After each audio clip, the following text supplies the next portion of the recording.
on arrive toujours à s'accoutumer. Je reprends deux choses. Nos parents et nos grands-parents, quand ils ont vu l'électricité arriver, il y avait des pylônes un peu partout, mais cela a duré très peu de temps. C'est rentré dans les mœurs. C'est la même chose si vous allez à la plage. Quand vous rentrez en septembre, ce qui vous reste dans la tête, c'est pas la vue des parcs éoliens qu'il y a près du littoral, ce sont les bonnes vacances que vous avez passées.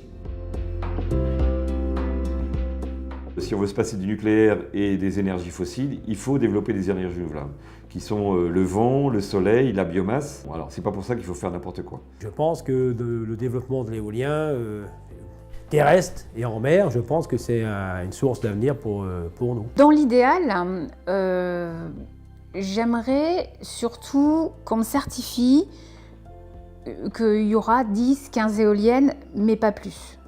Voilà, c'est surtout ça que... Je vous dis, avoir des éoliennes près de mon village, ça ne me gêne pas du tout. Mais en avoir plein, là, je trouverais ça vraiment embêtant. On fait de l'électricité, mais on en consomme. Donc pour l'instant, on n'avait pas autre chose que le nucléaire. Donc il fallait faire du nucléaire. Hein, et si on peut effectivement repartir sur l'éolien, de toute façon, tout le nucléaire ne va pas disparaître. Faut être conscient quand même. Ça amène pas mal d'emplois à tous les niveaux. Surtout pour les jeunes, c'est un métier d'avenir.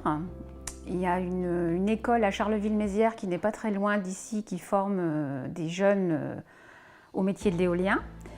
C'est quand même un métier qui leur permet de rester à la campagne, tout en étant assez moderne. Moi, ma crainte, c'est que si on ne va pas assez vite pour avancer dans ce projet-là, plus on va arriver vers le terme fixé, c'est que du coup, les préfets soient en charge d'installer des projets éoliens, et à ce moment-là, la population n'aura plus du tout son avis à donner et sera obligée de subir les projets.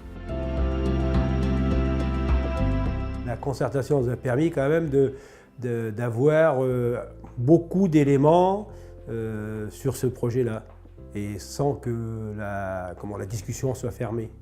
Quand j'ai appris qu'il y avait un projet sur la commune, je souhaitais quand même qu'il y ait beaucoup de concertation, parce qu'il y a quelques années, on a déjà eu une étude et un projet où il y a eu beaucoup moins de concertation et où le projet donc a été beaucoup moins bien accepté par les habitants.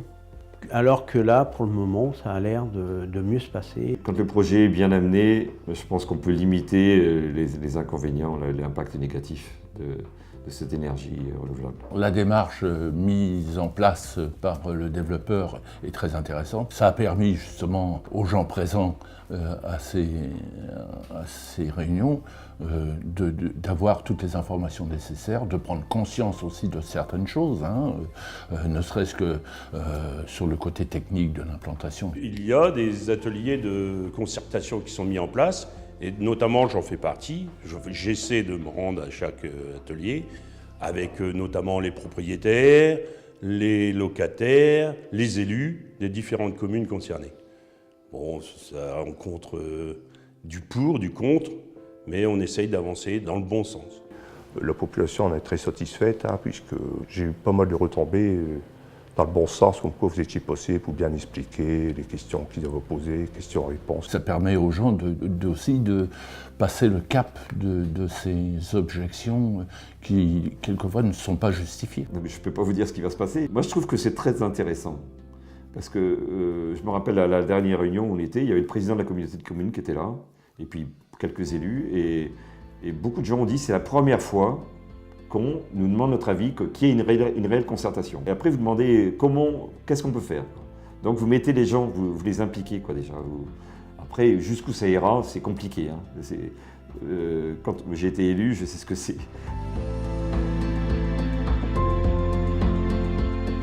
S'il y avait un nouveau projet qui venait à arriver, il y a un certain nombre de choses que l'habitant aimerait avoir. Alors, en un, ce serait une information bien en amont de la décision prise par les collectivités et par le développeur. En deux, ce serait quant au choix des sites retenus pour l'implantation des éoliennes. En trois, ce serait quelles sont les retombées économiques réelles pour la collectivité, éventuellement pour le propriétaire, mais là c'est moins important, c'est surtout la collectivité qui nous intéresse. Et ensuite, que va faire la collectivité avec cette arrivée financière ? On ne peut pas construire demain avec des idées d'hier. Pour le moment, le vent est gratuit, donc il faut en profiter.